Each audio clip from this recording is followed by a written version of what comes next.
Welcome back to the discussion, Zero Trust in Complex Cybersecurity Environments, sponsored by Akamai on Federal News Network. I'm your moderator, Scott Massioni, and I'm joined by Jay Bonsi, Director of Government Custom Engineering at Akamai.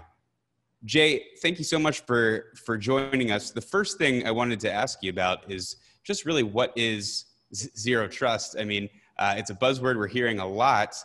What is it and what is it not exactly? Hey, thanks, Scott. It's great to be here. To start off, Zero Trust is a security architecture. It's a brand new paradigm. It's a way to think about a holistic view of IT and how you make those assets more secure. It's a massive sea change for how our customers think about fielding capabilities, think about how they enable access for their employees, and how they keep their adversaries away. It is a difference from the traditional kind of boundary view of security. I hear a lot of people refer to it as castle and moat, but it is this new way where every single transaction, every single resource has to be authenticated, where you receive a level of trust associated with that based upon who you are, where you're accessing it, and kind of other risk factors. So it's more than simply a public access or being able to access your intranet. Those days are gone.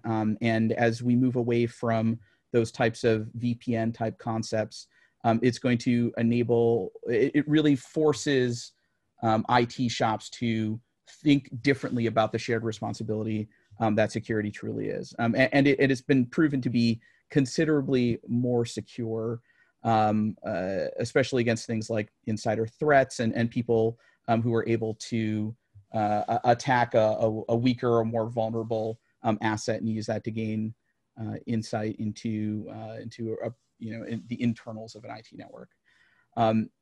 Zero Trust is also a pretty big homework assignment for any organization. It's a truly cross-functional rethinking of that shared security model. In today's kind of boundary-centric security world, defense often breaks down around organizational lines, where you have an asset owner who is worried about their particular asset, and you have a network owner who is worried about their particular network, and you have HR who is responsible for handing out credentials.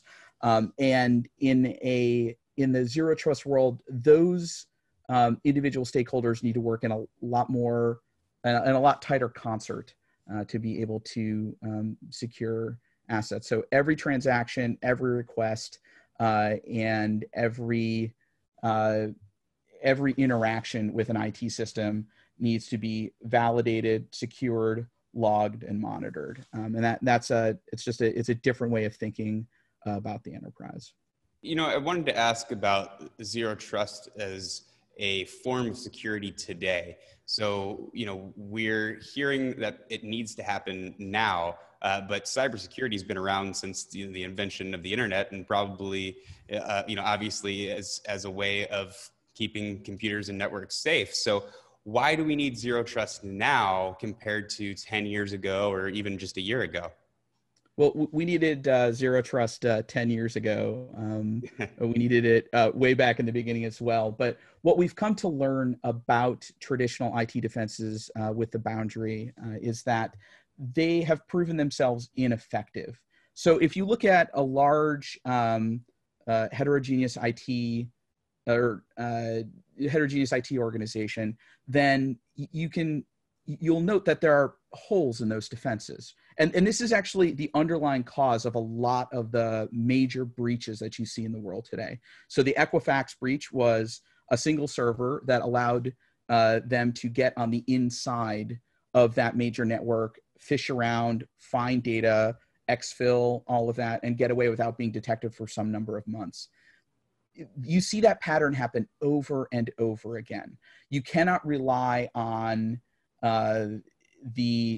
everyone to be up to a certain compliance standard. You can't rely on your network defender, whose job, by the way, is to make sure that everyone can talk to everyone else, right? That's the underlying job of a network. And then to ask it to not do its job in certain bad circumstances is kind of against its nature. So you need to take the large perimeter that exists around and move that perimeter very, very close to your asset, right? Make these smaller micro perimeters around each individual piece of data if you can make it that small.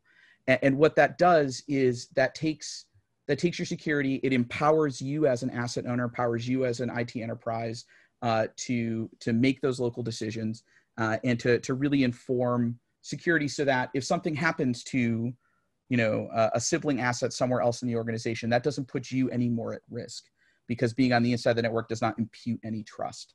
So it's something. It is a realization of the complexity of modern IT that you can't defend in this kind of macro level way. You have to shrink it down to be about individual assets. And what about the common customer? Obviously this is a way that can really help enterprise IT. It can help people to, make their organization better, safer, all those sorts of things, and make, larger grand systems better and safer. But what is the individual going to be seeing, when you are now part of this zero trust network? Are you just going to have to do two-factor authentication all the time? Is it going to be really annoying, or something that we can easily integrate into our current cybersecurity lives? This is one of the great things about zero trust, which is if you do it, it is largely invisible to your end user. Right, they're used to existing security concepts such as SSO, single sign-on. Anybody who has a bank account, or they are used to the concept of multi-factor authentication. They're used to typing in code from their phone, or checking a text message, or clicking a link from their email. And so people are willing to put up with a small amount of hassle so that they know that what they are doing is secure. The net result of zero trust is often a better user experience. We know that the castle and moat paradigm is not actually castle and moats, but it's castle and moats and moats and moats and moats and moats. There are layers and layers of protection that individual users have to get through before they access an application in a sufficiently complicated enterprise. And shrinking that perimeter down often means faster access. It means more convenience. It means being able to get to it from your mobile device, or being able to get to it from a personally owned computer, because that asset has the ability to make the risk determination about the platform that you're coming in on. So oftentimes users are clamoring for that increased access and that increased convenience. Having zero trust in place oftentimes emphasizes security, increased access, or user experience, right? And every organization kind of subtly picks one of those. And many will say that they're doing under the guise of security, but in reality, it is to enable access, is to enable modern remote workforces. I mean, COVID has changed everything in terms of how people are able to get their jobs done from home. And a lot of the traditional trappings of the office have made way to Zoom calls and being able to remote into things. So many companies these days are prioritizing access as a part of their zero trust strategy, and zero trust is really the only way to be able to secure that access in this new almost fully remote world. So we've talked a little bit about why enterprise systems need this, but I just wanted to foot stomp again, why zero trust is needed in these big corporations, in places like, the Defense Department, other government agencies. Why is this needed for them, for anyone that's doing something big? For these large organizations, it is impossible for one person to get their hands around the entire IT posture of the Department of Defense. That notion is just ludicrous. There are, tens of thousands of systems and computers and servers that are running under people's desks that have, small pieces of capability on them. To understand really that footprint is staggering, and something that people should try to get their hands around. But you can't rely on the security of all of those, of just one of those assets to grant access to all of those assets. And that's the That's the essence of zero trust. And so when you have this situation where you need to be able to migrate all of these capabilities and to work through them one at a time and secure them in a more cohesive way, to bring them to a more convenient access paradigm, it is the only way to set up that migration path and to think about it in at all a modern construct.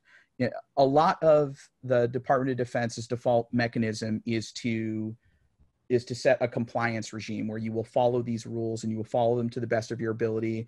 And if you need an exception from these rules, you must get permission from some very high up stakeholder. The enforcement of that type of compliance regime and the efficacy of that type of global compliance regime has not proven itself to be as strong as this zero trust paradigm, where you can eliminate many of the common pitfalls of, oh, I just left this test server up for a few days and then it got forgotten about, or a contract changed over and you have these other, unaligned assets, or a misconfiguration here or a misconfiguration there. Having the enterprise tools and common services to utilize a zero trust framework is going to enable security. It's going to enable security at scale. And it's also going to reduce the cost to do so. Pushing the